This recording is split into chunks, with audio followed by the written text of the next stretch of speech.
Coach, you were on the sidelines for the Michigan-Ohio State game, and you were close to Sherrone Moore, and you had some interesting observations about him. Yeah, I was right there, and I wanted to watch. First of all, I've known of him. I've known his name, obviously, and his reputation is really strong. But I did a little research as well, and this is I was watching him. He actually played at Oklahoma for Coach Stoops, and then he was at Louisville. Tight end was his background. He was an offensive guard, if I remember right, at Oklahoma. Central Michigan, and then he went to the Wolverines, and he coached tight ends, and then they moved him to offensive line, co-offense coordinator, offense coordinator, now acting head coach. He's 37 years old. So the amazing thing to me is it reminded me, back 100 and some years ago when you're younger and I was younger, you know what he had? He had fun.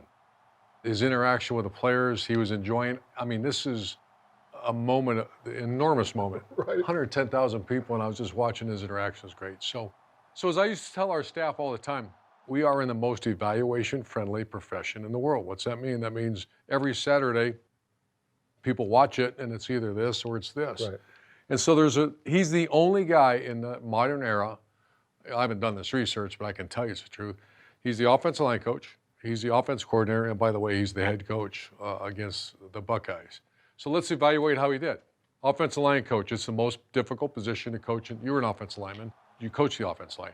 There's no more difficult. You got 5 guys. Right. That's the hardest job on the coaching staff. Let's see how they did. 156 yards rushing, 1 sack, and they lost their best player. And you know what happened? They scored the next play. Right. And they won the game, sustained drives without the best offensive lineman. So let's, how would you evaluate how he did as offensive line? I'd check that box. All right, there we go. He's 1 for 1. Offense coordinator on game day. That is the most difficult position to coach. Let's see how he did. Balance is going to be key. Remember, the 2 weeks prior, they were very imbalanced against Maryland, Right. but against Penn State. This is very balanced. 182 pass, 156 rush against the second-rate defense in the country. 0 penalties. Unbelievable on offense. 0 penalties, 0 turnovers. Time of possession, again, against a very good team. 33 minutes, they won the possession time. Creativity, and I was a little critical of them against Penn State, Maryland, because it was very one-dimensional and they Right. lost their creativity. How'd he do? The Wildcat with Orji, the backup quarterback, was excellent. And then the halfback pass where Donovan Edwards threw the ball down the field. He did very well, creativity.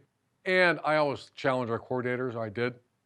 You got to get the best players of all, especially in big games. Corum, 22 touches for 88 yards. Edwards, he's the one that threw the ball. Loveland, what a heck of a player, tight end number 18. 5 touches, 88 yards. And Roman, 3 for 36 with the big touchdown pass. So you're the evaluator. How do you do? Well, we're going to check that box, but I want to make a comment about this. For him to know what we talked about the week before the game, that he couldn't beat Ohio State by being one-dimensional, I think shows a lot of maturity and game experience as the offensive coordinator. I would check that box if I were you, Coach. 2 for 2? 2 for 2. And then finally, head coach. What's a head coach on game day? He's the game manager, and he had a couple ones that if he doesn't make the right call and they don't succeed, I think they lose the game. 3 penalties for the whole team. And then as a manager, 4th down, he was 3 for 3 at the most critical times of the game. So as the head coach and they won the game, I'll help you with this one. Okay, yeah, go on, check it. All right, I'll check that one. Ordinarily, a game manager doesn't do that. All that. He's the only guy in recent history that does all 3. Difficult position, difficult position, difficult position. That's why there's only one of each. Impressive.